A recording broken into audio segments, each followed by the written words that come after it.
बार बार कह रहा हूं, उपायुक्त की भूमिका और Jharkhand state minerals development corporation में जो बैठा हुआ अधिकारी पदाधिकारी है, जो लूटने का काम किया, उसने गढ़वा में बालू लुटवाने का काम किया, बालू से तेल निकलवाने का काम किया था।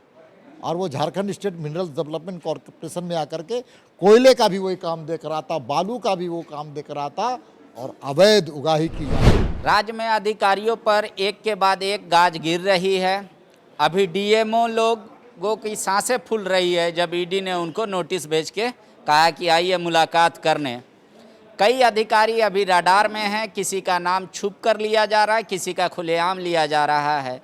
आज दीपक प्रकाश ने भी भरे प्रेस कॉन्फ्रेंस में कहा कि पलामू डीसी के बारे में भी पत्रकार लोग को पता होना चाहिए कि उन्होंने किसको किसको लीज आवंटित कर दिया, क्या वो उनके अपने सगे हैं। हमारे साथ खुद दीपक प्रकाश जी हैं। दीपक प्रकाश जी, पलामू डीसी पर क्या आरोप है? देखिए, पलामू डीसी जो हैं उनके माध्यम से लीज आवंटन होता है माइनर मिनरल्स का, और उसके तहत उन्होंने विंध्यावसनी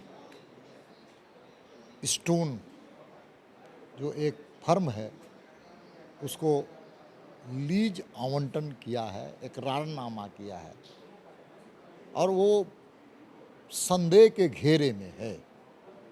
और संदेह के घेरे में इसलिए है कि जो मुझे जानकारी है वह लीजधारी में जो 2 पार्टनर हैं उसमें एक पार्टनर उपायुक्त महोदय के नज़दीकी रिश्तेदार है।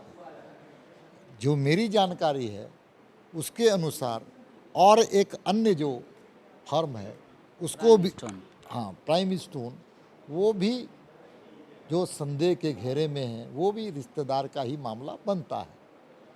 उतना ही नहीं, Jharkhand state minerals development corporation का एक अनुबंध पदाधिकारी जो प्रोजेक्ट अफसर था, वो अब पदाधिकारी ने भी वहाँ पर लीज लेने का काम किया। तो मैं इसलिए कॉन्ट्रैक्ट पे हैं, कॉन्ट्रैक्चुअल अशोक कुमार। हाँ, और मैं फिर कहता हूँ कि उसने गढ़वा में बालू लुटवाने का काम किया, बालू से तेल निकलवाने का काम किया था, और वो Jharkhand state minerals development corporation में आकर के कोयले का भी वही काम देख रहा था, बालू का भी वो काम देख रहा था, और अवैध उगाही की जा रही थी। और अवैध उगाही में किसके पास पैसे जा रहे थे?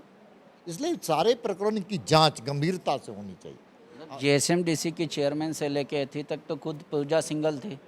मैं बार बार कह रहा हूँ, उपायुक्त की भूमिका और Jharkhand state minerals development corporation में जो बैठा हुआ अधिकारी पदाधिकारी है, जो लूटने का काम किया है, जो लीज आवंटन करने का काम, सब मामले जो है सो जाने चाहिए जांच में। किस प्रकार से झारखंड की खनिज संपदा को लूटने का काम यहाँ के अधिकारी पदाधिकारी और राजनेता कर रहे हैं, ये बातें भी स्पष्ट होनी चाहिए। सरकार अगर जांच नहीं कराती है तो बीजेपी क्या करेगी आगे? जांच सरकार करवाए अथवा भारतीय जनता पार्टी और कई पदाधिकारियों का उजागर करते हुए सारे मामलों को एक साथ करते हुए न्यायालय की शरण में जाएंगे, सड़क में उतरेंगे। बीजेपी के टारगेट में आगे भी कोई पदाधिकारी हैं? नाम आ रहा है कि एबीसी आज पे खतरा है। देखिए, मैं बार बार कहता हूँ, मेरे कोई पदाधिकारियों से कोई हमारी लड़ाई व्यक्तिगत नहीं है, ना पार्टी की लड़ाई है, लेकिन जो भ्रष्ट पदाधिकारी हैं, जो जनता के पैसे को लूट रहे हैं दोनों हाथ से, केंद्र सरकार की योजनाओं को ज़मीन पर न उतारते हुए उसके पैसे को बंदर बाट कर रहे हैं, तो वैसे पदाधिकारी भारतीय जनता पार्टी के टारगेट में नहीं है, झारखंड के 3.5 करोड़ जनता के टारगेट में। शुक्रिया। दीपक प्रकाश जी के माने तो चूंकि राज्य के मुख्यमंत्री स्वयं लीज ले लेते हैं, अपने लोगों को दे देते हैं, उसी से प्रेरित होकर राज्य के अधिकारी भी कर रहे हैं। और खुद पलामू के डीसी ने अपने एक रिश्तेदार, 2 रिश्तेदारों को अलग अलग कंपनियों में पार्टनर बनाकर लीज दे दिया। एक के बाद एक ये खुलासे हो रहे हैं। इसका फलाफल क्या होगा, नतीजा क्या होगा, वो देखना होगा।